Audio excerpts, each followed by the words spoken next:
But he ends up getting Paul George, and the funny thing is that might have been the best fit for him given the injury for KD. Well, he And also recruited Kyrie, so yeah, if you look at it, Paul George is like Plan D. yeah, Like it's the Kyrie stuff. It's hard to see how much that conversation, like how far that really got. It seems like it was kind of a quick thing because Kyrie knew he was going to the Nets. But yeah, I mean, it's clearly the case that he didn't recruit Paul George first is the point. And yeah, you're absolutely right. I mean, I would feel a little weird if I was him. But the funny thing is, it actually really works out. Paul George is a perfect 1B player. I've felt this way really since he's been in the league. He is perfect as your second guy, and he's perfect at going in and out. I think the Russell Westbrook piece, the problem was that sometimes Westbrook wants to be just one. He doesn't want to be 1A. He doesn't want to be 1B for sure. He just wants to be the one guy. I think Kawhi Leonard might really bring the best out of Paul George because of the way that George plays and the fact that he's a guy who can really attack defenses if they're scrambling and he can really shoot it. And then the defensive ability of those two is just going to be magnificent to watch. I mean, I think a lot of people have said it, but jeez, watch out on offense when you're playing against this team because there are guys who are gonna snatch the ball and your soul at the same time with the way that they play defense. I mean, between Beverly, Kawhi, and George, I mean, my goodness, and then even guys like Montrezl Harrell who sneakily, Jason, some of the best hands in the league for a big man. It's one of those things I always really like. I love big men who have quick hands. Um, it was one of the things that made Carmelo actually pretty good when he was playing the power forward. He always had really good hands. He had quick hands. He could steal the ball out, and he kind of pushed back on playing that role for teams. But I think Harrell, it's one of the things he really excels at. He's really good at generating steals. And then, I mean, I don't think Shamit's gonna win any defensive honors, but man, he's a good shooter. So I just love the fit on this team. I mean, I think the talent and the fact that they have just the right rotation. Again, the one qualm I have here, Jason, is it feels like Zubac is sort of just not a great fit here. he's the I Zaza Pachulia. So if the yeah, Clippers win the championship, he's the Zaza Pachulia or the Andrew Bogut of this roster. And you know what? Zubac's getting paid $28 million to play 15 minutes a game on a championship contender. I mean, sign me up for that. You're playing power forward for the Knicks. I'll be the center for the Clippers. I just mean, It's wouldn't a you rather no-brainer. have one more guard or forward, one more wing? I mean, I guess Magruder. I mean, I feel like they could have almost saved that money and waited on someone and maybe gotten another point guard, something like that. I mean, you could talk me into having one more guard on this team. I mean, I like Jerome Robinson and Sindarius Thornwell, but I don't want to see those guys getting minutes. I mean, I would Well, be they won't. yeah. I mean, I you don't think have to they hope if will. you're a Clippers fan, you have to hope those guys and Jerome Robinson, BC boy. So I obviously have a natural affinity for him, but you just don't want to see guys getting minutes. But that said, all this said, they have a phenomenal, in my opinion, 8-man rotation. I think if Doc Rivers is smart, and I really think this is going to happen, Jason, and I think it's going to end up making that contract look kind of bad for Zubac, especially the 4 years. I think JaMychal Green and Montrezl Harrell are going to start more games than Zubac. I mean, that's Yeah, my he's the prediction. starting center on paper right now. And it's crazy to me that the Clippers made moves, that were going to work with or without Kawhi Leonard and Yeah, Paul George. They snatched Patrick Beverly right back up from the market right away. They take on Maurice Harkless's contract in that crazy 4-team Jimmy Butler Hassan Whiteside deal. Okay, they get Rodney Magruder back. And then I think with all the trades, sending out Shai Gilgeous-Alexander and Danilo Gallinari to the yeah. Thunder in exchange for Paul George, I think that they let all the right pieces go and they kept the two most important pieces, and that's Lou Williams and Harrell. Yep. Because without those two guys playing huge roles, almost like they're pseudo starters, this team goes absolutely nowhere. And So yeah, I agree that. no, I was just gonna say, I think you hit the nail on the head there, Jason. How valuable Lou Williams is for a team that's gonna want to rest Paul George and Kawhi Leonard.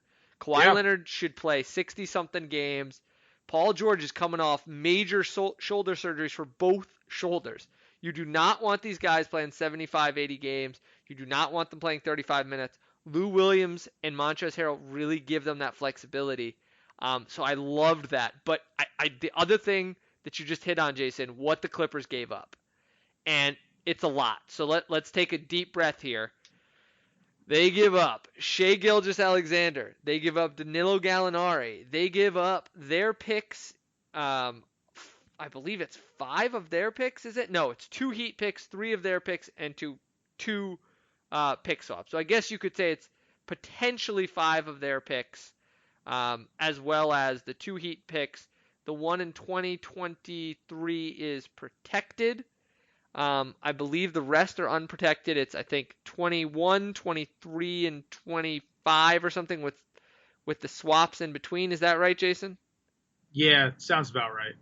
I mean, it's worth it if they stay good, because I'm comparing this to the Nets Celtics trade, because I think finally we have a trade that had more of a return than what the Celtics got for Pierce and Garnett 6 years ago, because the amount of first-round picks that have left the Clippers cupboard is unbelievable. But I think with 2 superstars in their primes, they're not going to be high picks.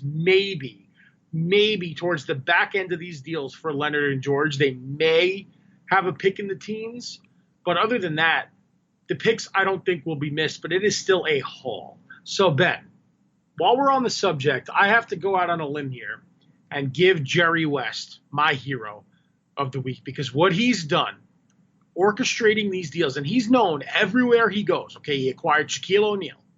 He's done so many good things for whatever organization he's working for, and now it's finally time for the logo to reap the benefits. If the Clippers do win 1 to 2 championships in this run, this will all be because Jerry West is the architect. So Jerry West, you're my hero of the week. The Clippers are absolutely loaded, and they're going to be a real fun team to watch, Ben. Yeah, I mean, I think it's going to be really interesting. I just checked it. I mismatched it. It's 22, 24, 26 are the picks, and 23 and 25 are the swaps. Yeah, you can't trade picks back-to-back years. Right. So I had thought it was the odd number that they traded and the even, but it's the reverse. So it's the even number years that they've traded out. Note one thing here, Jason. Very, very interesting. They did not trade the 2020 or 2021 pick of their own. So I think that's really interesting. I wonder if Oklahoma City demanded that to try and give them a little space, because, you know, Jason, I think this is one of those trades where those first few picks probably aren't going to hurt them. But 24, 25, maybe even 23, that's a long ways out. And if those guys leave and they can't rebuild, those could be painful. So that's the risk. This is the biggest haul we've ever seen for a player, I think, in NBA history. I don't think one player has ever commanded that much in a trade. I mean, you're talking about a potential star in Shai Gilgeous-Alexander, 7 picks, and Danilo Gallinari, who, you know, had an outside shot at the All-Star team last year. I mean, it is a tremendous amount of value that Oklahoma City put into this trade. And frankly, they gave up too much, but they had no choice. So it's a weird thing. It's a bit of a contradiction in terms, because on the one hand you say they overpaid for him, but on the other hand, Jason, if they don't do it, they're pretty much screwed. Well, that's the thing. Sam Presti, the GM of the Oklahoma City Thunder, had all the leverage here, because if he said no to Paul George's trade request, I mean, allegedly Kawhi had this in the works for a few days after Durant and Kyrie committed and Klay signed back in Golden State, and there was really nobody else. He said to the Clippers straight up, go get me a second star.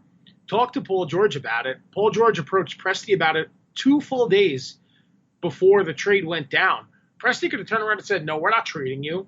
That decision by Sam Presti to hit the reset button in Oklahoma City changed the whole outlook of the NBA.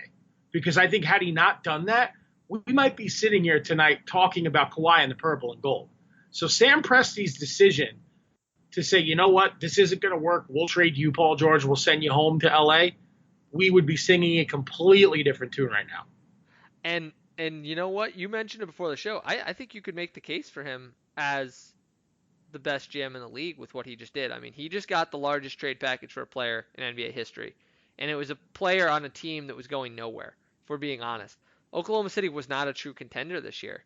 And to get that level of value, as much as I like this deal for the Clippers, the Thunder could really turn what they just got for Paul George into two guys.